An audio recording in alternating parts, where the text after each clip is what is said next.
Hello, എല്ലാവർക്കും നമസ്കാരം. ഇന്ന് നമ്മൾ ഉണ്ടാക്കാൻ പോകുന്നത് ചെമ്മീൻ റോസ്റ്റാണ് കേട്ടോ. നല്ല ടേസ്റ്റ് ആയിട്ടുള്ള നല്ല ചെമ്മീൻ റോസ്റ്റാണ് ഇന്ന് ഉണ്ടാക്കാൻ പോകുന്നത്.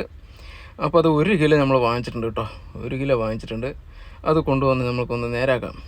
അപ്പോൾ എല്ലാവരും പറയാറുണ്ട് ഈ ചെമ്മീൻ നേരാക്കാനായിട്ട് വലിയ കഷ്ടമാണെന്ന്. വലിയ കഷ്ടമൊന്നുമില്ല കേട്ടോ. അതിൻ്റെ തല രണ്ടായി ഒന്ന് കണ്ടിച്ചും കൊണ്ട് അതിൽ ബാക്കിൽ ആ വാലിൻ്റെ അവിടെ ഒന്ന് നെക്കി കഴിഞ്ഞിട്ടുണ്ടെങ്കിൽ ആ തോടോടെ കൊണ്ട് പുറത്തേക്ക് വരും. അതിനുശേഷം അതിൽ ചെറിയൊരു നരമ്പുണ്ട്, അത് ഇത്തിരി ഒന്ന് വലിച്ചെടുത്ത് കഴിഞ്ഞിട്ടുണ്ടെങ്കിൽ റെഡിയാവും. ഇത്തിരി നഖമുള്ള ആൾക്കാർക്കാണെന്നുണ്ടെങ്കിൽ അത് പെട്ടെന്ന് കിട്ടും കേട്ടോ. ഇത്രയേ ഉള്ളൂ അത് നേരാക്കാനായിട്ട്. അപ്പോൾ നമ്മൾ നേരാക്കി കഴിഞ്ഞപ്പോൾ വേസ്റ്റ് ഇത്രയുണ്ട് കേട്ടോ. നമ്മുടെ കയ്യിൽ നേരാക്കി കിട്ടിയിരിക്കുന്നത് ഏകദേശം ഒരു 400 ഗ്രാമിൻ്റെ താഴെ നമുക്കുള്ളൂ. 1 കിലോ വാങ്ങിച്ചിട്ട് അതെന്തായാലും വൃത്തിയായി നമ്മൾ കഴുകി റെഡിയാക്കി വെച്ചിട്ടുണ്ട്.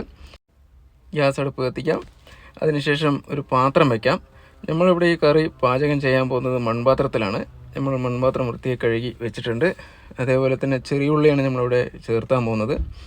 അത് വെളുത്തുള്ളി, ഇഞ്ചി, ഒരു തക്കാളി, ഇതെല്ലാം അരിഞ്ഞ് നമ്മൾ റെഡിയാക്കി വെച്ചിട്ടുണ്ട് കേട്ടോ. ചട്ടി ചൂടായ ശേഷം നമ്മളതിൽ കുറച്ച് വെളിച്ചെണ്ണ നമ്മളതിൽ ഒഴിച്ചിട്ടുണ്ട്. അതിനുശേഷം കുറച്ച് കടുക് നമ്മൾ ചേർത്തു. കുറച്ച് ഉലുവ നമ്മൾക്ക് ചേർത്താം. അതിനുശേഷം അരിഞ്ഞു വെച്ച ആ ചെറിയുള്ളി നമ്മളതിൽ ചേർത്ത ശേഷം നല്ലപോലെ ഒന്ന് ഇളക്കണം കേട്ടോ. അത് റോസ് കളർ വരുന്ന രീതിയിൽ നല്ലപോലെ ഒന്ന് ഇളക്കി പാകമൊക്കെ ഇങ്ങോട്ട് എടുക്കണം.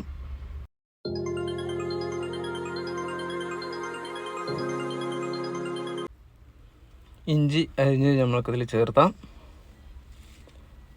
അതിനുശേഷം വെളുത്തുള്ളി നമ്മൾക്ക് ഇതിൽ അരിഞ്ഞു വെച്ചത് ചേർത്താം. നല്ലപോലെ ഒന്ന് ഇളക്കണം കേട്ടോ. ഈ സമയം അടുപ്പ് മീഡിയം ഫ്ലെയിമിൽ കത്തിച്ചാൽ മതിയാവും. അടിപ്പിടിക്കാതിരിക്കാൻ ശ്രദ്ധിക്കണം. നമ്മൾ അരിഞ്ഞു വെച്ച ആ തക്കാളിയും ചേർത്തിട്ടുണ്ട്.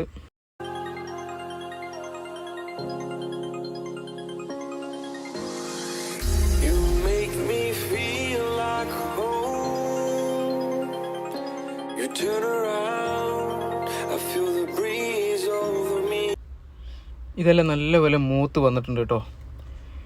ഇനി നമ്മൾക്കിതിൽ ചേർത്തേണ്ടത് മുളക് പൊടി ഒരു 2 ടീസ്പൂൺ ഇതിൽ നിന്ന് ചേർത്താം കേട്ടോ.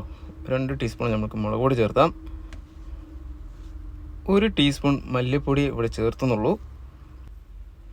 മഞ്ഞൾപ്പൊടി ഒരു 1/2 ടീസ്പൂൺ ചേർത്താം കേട്ടോ. അതിനുശേഷം നല്ലപോലെ ഒന്ന് ഇളക്കണം. നല്ലപോലെ ഇളക്കി പിടിപ്പിക്കണം കേട്ടോ. ആ ഒരു പച്ച സ്മെല്ല് പോകുന്നത് വരെ ഒന്ന് നല്ലപോലെ ഒന്ന് ഇളക്കി റെഡിയാക്കി എടുക്കണം. അപ്പോൾ അടുപ്പ് മീഡിയം ഫ്ലെയിമിൽ കത്തിച്ചാൽ മതിയാകും. അടിപിടിക്കാതെ നമ്മൾ ശ്രദ്ധിക്കണം. ആ ഒരു മല്ലിപ്പൊടിയും മുളക് പൊടിൻ്റെയും മഞ്ഞൾപ്പൊടിൻ്റെയും ആ ഒരു പച്ച സ്മെല്ല് പോകുന്നത് വരെ നല്ലപോലെ ഒന്ന് ഇളക്കി റെഡിയാക്കി എടുക്കണം കേട്ടോ. അത്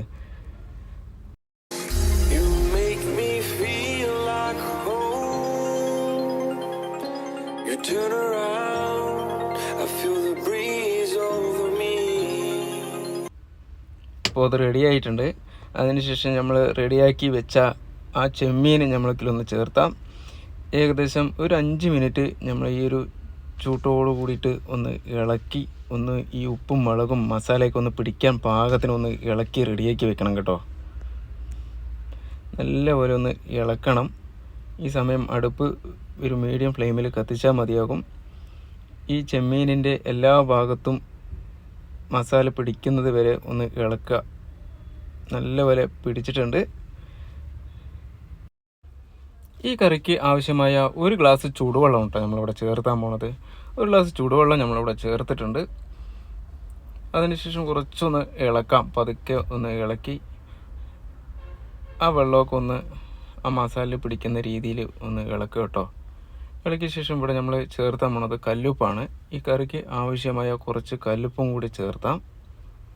ചേർത്തിയ ശേഷം നമ്മൾക്ക് ഇതിനൊന്ന് അടച്ച് വയ്ക്കാം.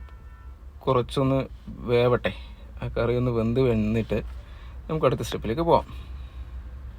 അപ്പോൾ നല്ലപോലെ വെന്തിട്ടുണ്ട്. അതിനുശേഷം ഇവിടെ പുളി വെള്ളം നമ്മളിവിടെ ചേർത്തിട്ടുണ്ട്. ആവശ്യത്തിനായ കുറച്ച് പുളിവെള്ളം നമ്മളിവിടെ ചേർത്താം. അതിനുശേഷം ഒന്നും കൂടി തീ ഒന്ന് വേവാനായിട്ട് നമ്മളൊന്ന് പാത്രം ഒന്ന് അടച്ച് വയ്ക്കാം. ഒരു 5 മിനിറ്റ് കഴിഞ്ഞ് കഴിഞ്ഞിട്ടുണ്ടെങ്കിൽ നമ്മൾക്ക് ആ പാത്രം തുറന്ന് നോക്കാം. നല്ലപോലെ വെന്തിട്ടുണ്ട്. ആവശ്യത്തിന് ഉപ്പും മുളകും എരിയും പാകത്തിനുണ്ട്. ഈ രീതിയിൽ ഞങ്ങളൊന്ന് ചെമ്മീൻ കറി വെച്ച് നോക്കണം കേട്ടോ. നല്ല ടേസ്റ്റാണ്. വൈകുന്നേരം കറി വെച്ച് കഴിക്കാനായിട്ട് ആ ചൂട് ചോറോട് കൂടിയിട്ട് പുരട്ടി കഴിക്കാനായിട്ട് നല്ല ടേസ്റ്റാണ്. നിങ്ങളെന്തായാലും ട്രൈ ചെയ്യണം കേട്ടോ. ഈ വീഡിയോ നിങ്ങൾക്ക് ഇഷ്ടപ്പെട്ടാൽ സബ്സ്ക്രൈബ് ചെയ്യുക, ബെൽ ബട്ടൺ അമർത്തുക, ഷെയർ ചെയ്യുക. Thank you for watching.